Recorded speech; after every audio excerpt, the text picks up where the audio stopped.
Israel में जिस वक्त हमास ने हमला बोलकर महिलाओं बच्चों तक को बंधक बना लिया और उनकी बर्बर हत्याएं की गई, उस दौरान कई इस्लामिक देशों में मिठाइयां बांटी गई।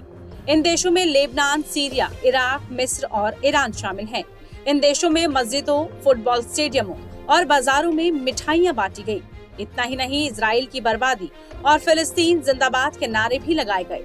फिलिस्तीन के रहने वाले लोगों ने बताया कि मैंने अपनी पूरी जिंदगी में यही देखा है कि इजराइल हमारे लोगों को मारता है और जमीन कब्जा लेता है। अब हमास ने जो किया उससे हमें खुशी मिलती है। एक अन्य शख्स ने कहा कि मेरा बेटा इजराइल के डिटेंशन कैंप में है। मुझे डर है कि हमास के हमले के बाद इजराइल की जो जवाबी कार्रवाई होगी उसमें गाजा पट्टी को बड़ा नुकसान होगा। शनिवार को हमास ने समुद्र और जमीन के रास्ते इजराइल पर हमला बोला था।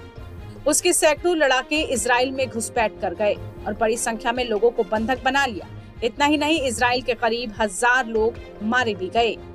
बता दें कि इजराइल पर हुए हमास के बर्बर हमले का कई मुस्लिम देशों ने समर्थन किया है, लेकिन यूएई और बहरीन जैसे इस्लामिक देशों ने इसकी निंदा भी की है।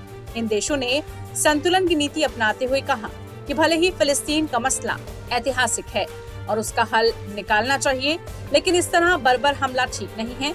सीरिया के एक शख्स ने कहा कि हमास ने जो किया वो इजराइल की ओर से दशकों से किए जा रहे उत्पीड़न की स्वाभाविक प्रक्रिया है। हमास के हमले में अमेरिका, नेपाल और ब्रिटेन समेत कई दूसरे नागरिक भी मारे गए। इसके अलावा 150 से ज्यादा लोगों को अब तक हमास ने बंधक बना रखा है। बता दें कि फिलिस्तीन के अलावा लेबनान, ईरान, इराक, मिस्र और सीरिया की भी इजराइल से लंबी अदावत रही है। 1967 और 1973 में इनके बीच जंग हुआ था। लेबनान के तो दक्षिणी हिस्से पर इजराइल का बीते 22 सालों से कब्जा है। लेबनान के सिडोन शहर में पटाखे भी जलाए गए और चौक चौराहों पर नारेबाजी हुई। इसके अलावा फिलिस्तीन के समर्थन में रैलियां तो बांग्लादेश, पाकिस्तान, इंडोनेशिया समेत कई देशों में हुई हैं।